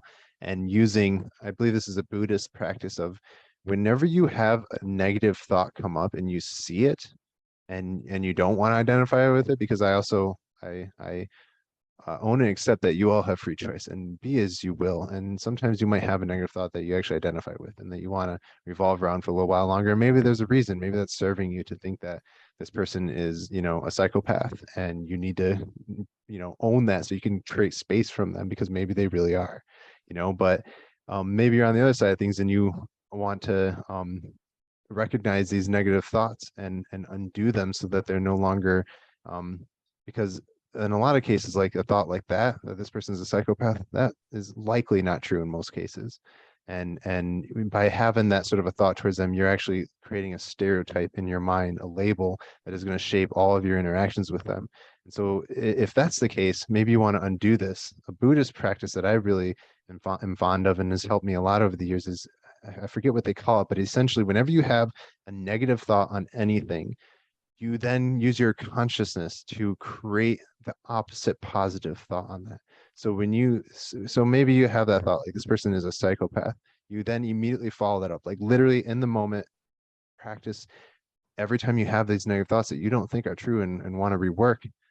I have this thought, Steve is a freaking psychopath. You know what, Caleb? Actually, that's not true, because as I'm thinking about that, 'cause I'm now trying to choose to be conscious and own my thoughts, I realize, yesterday he actually did this one thing for me that, shows that he obviously has some level of compassion and empathy, right? There's no reason for him to do that to gain anything. So he literally did this thing that, proves right there that he's not a psychopath. There's a simple example of some of the things that I've used on comparing.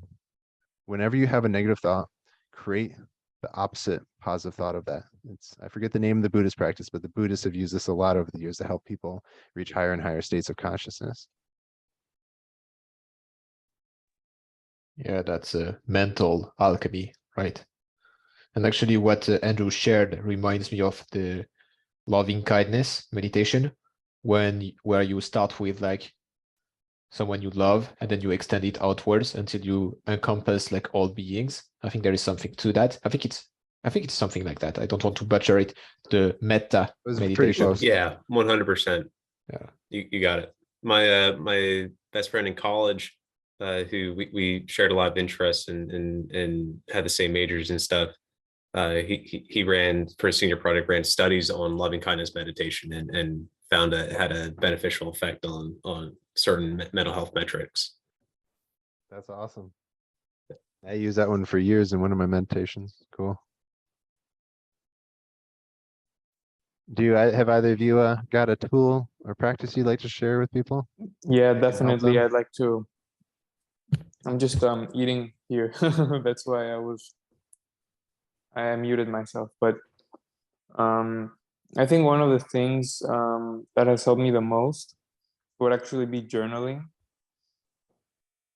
because we have so many thoughts, and once you start becoming aware of them, like noticing that animal on the forest while you're going on a walk, or because that's kind of the way I see thoughts. Like, let's say you go to a walk on a forest, and the more you're present in the environment, the more you start noticing little details, like maybe the color of a certain flower or the sound of the leaf falling from the tree.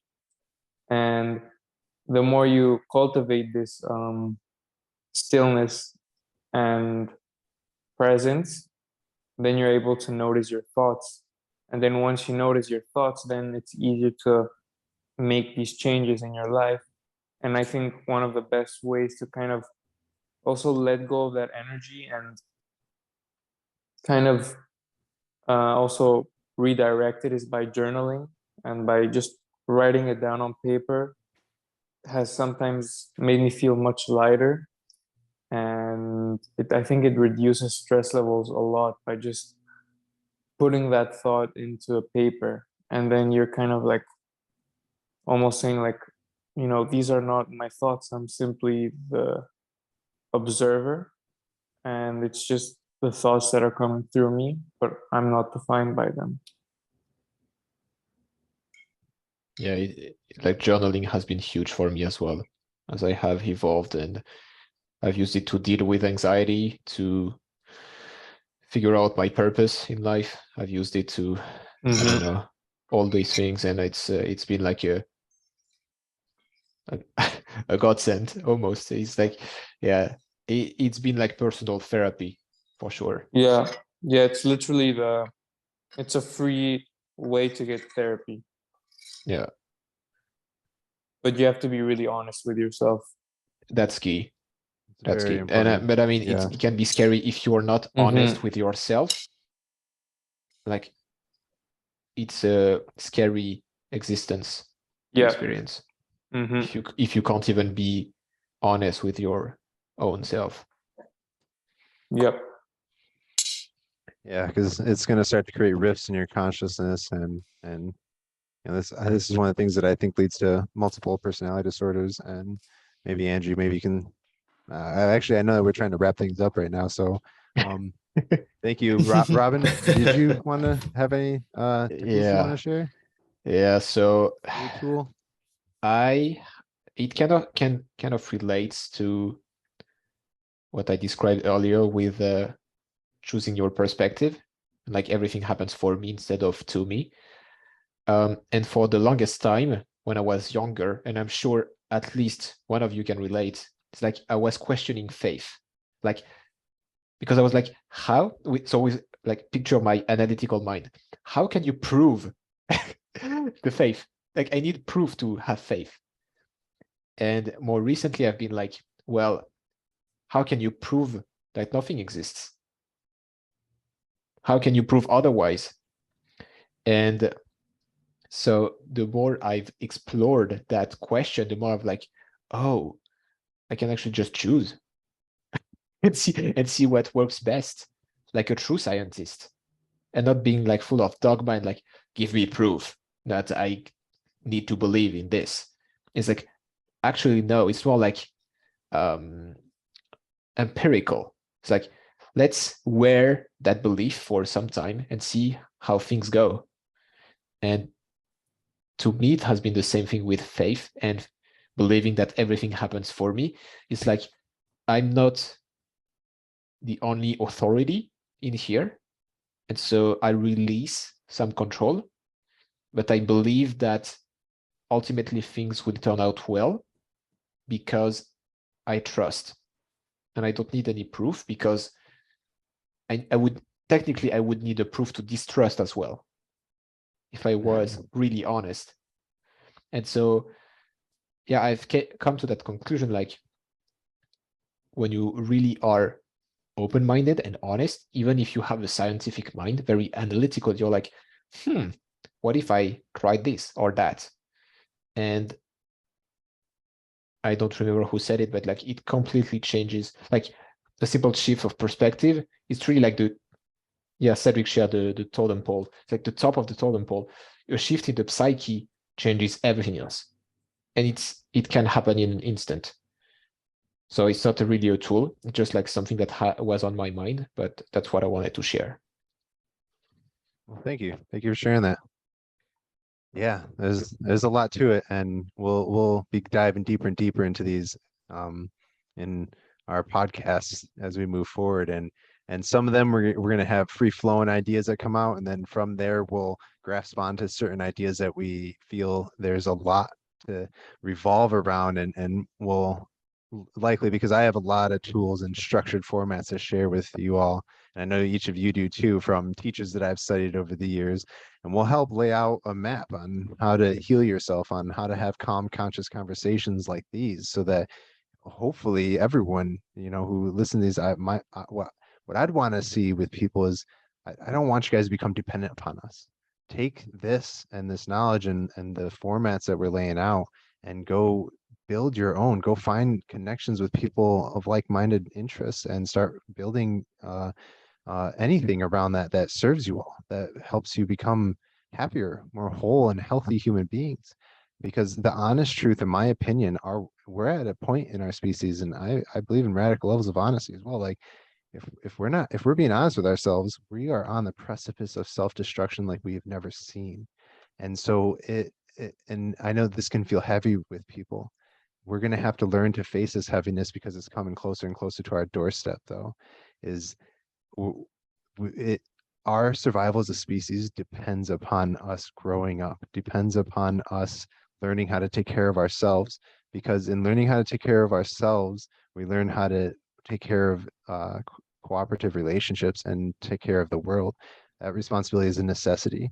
And so I love you all. God bless you all. If anybody else has any other closing statements, go right Yeah, ahead. just do not succumb to fear about what Caleb just said. It's truth, but use that truth as a guide to know what to do. Because if you stay in fear, you remain a part of the problem. And so, because it can be a slippery slope to learn about all the cataclysms that we are in the midst Right. of. But really, it's like, okay, now I have identified the problem. What is it? Who is it that I have to be today in order to be part of the solution? And I think that's a healthier use of this information, because it can be scary, of course, but the fear can be transmuted into courage if you remember the scale of consciousness to courage, willingness, love, acceptance. And that's how you make your change. Yeah, exactly. Go ahead, Andrew. I was just gonna say that sounds like episode 2 to me. Yeah. Beautiful. So thanks Good for job, guys. listening. And Yeah. let's Thanks see for sharing. what episode 3, how it will unfold. Cool. Looking forward to it. I love you all. Have a blessed day, my friends. See you Till next guys. time.